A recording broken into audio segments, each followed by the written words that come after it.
Yeah. What up, y'all? As you know, we celebrating 420 today. I don't really smoke, but you know, I'm gonna get right today. You feel me? So check it out. You got this cultural phenomenon, 420, April 20th, right? National Weed Day, a National Stoners Day, right?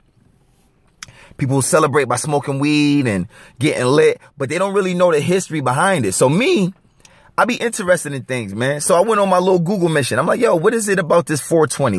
Why April 20th? Why that date? You understand what I'm saying?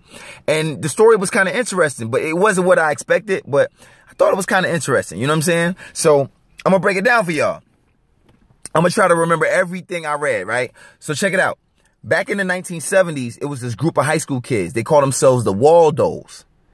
Now, they called themselves the Waldos because, you know, after school, they would, you know, go chill out and, you know, go to this, you know, hang out on this wall, meet up by this wall and chill, chop it up, smoke weed, you know, shit like that, right? So that's why they call themselves the Waldos, but whatever. Anyways, so they had got word that it was this big marijuana field that was going to be left unattended.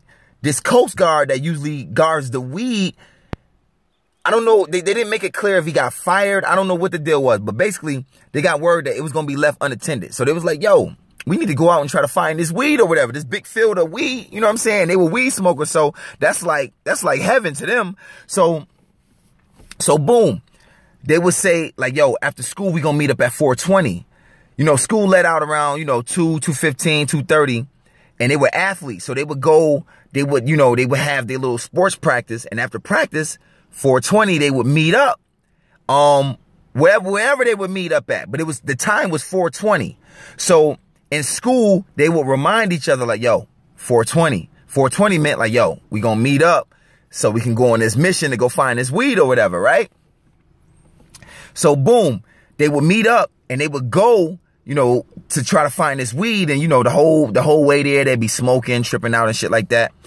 They never found the weed. They never found this field. But that gave them a code word, 420, and it became 420. Like, yo, basically, you got weed or are you high? So that was their code, and it was good because their teachers didn't know what they was talking about, their parents didn't know what they was talking about. So 420 became the code, you know, for weed or whatever.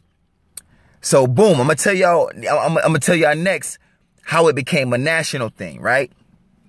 Now it was this popular band in Cali called the Grateful Dead. Now, how the Grateful Dead and the Waldos are connected, one of the Waldos' father used to do real estate for one of the band members in the Grateful Dead. So that's how they, you know, they became connected or whatever. So the Waldos would hang out with the Grateful Dead. They would come to rehearsals, they would come to their shows, and they would smoke weed together. And, you know, the Waldos would be like, yo, 420.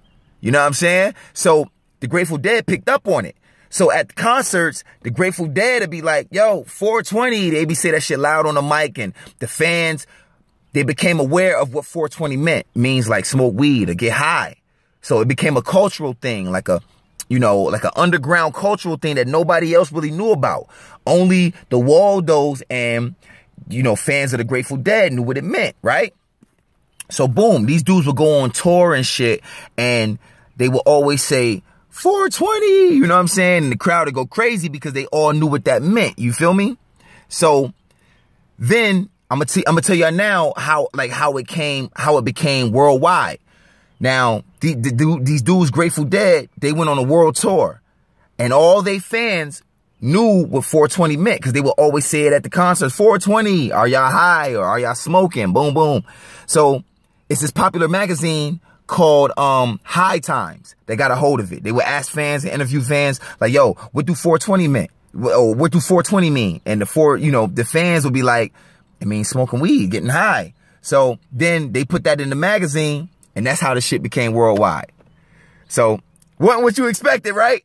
That shit became a worldwide phenomenon. And it started from these group of high school kids. You know what I'm saying? So that's how it became popular. So, you know, I thought I'd share that with y'all. You know what I mean? Like, you know, I was just interested in this shit. You know what I mean? I'm not no weed smoker or nothing like that, but, you know, I like to know things. I like to know the history behind things. So, you know, That's what it is, man. Your boy Hendricks, man. Salute. 420!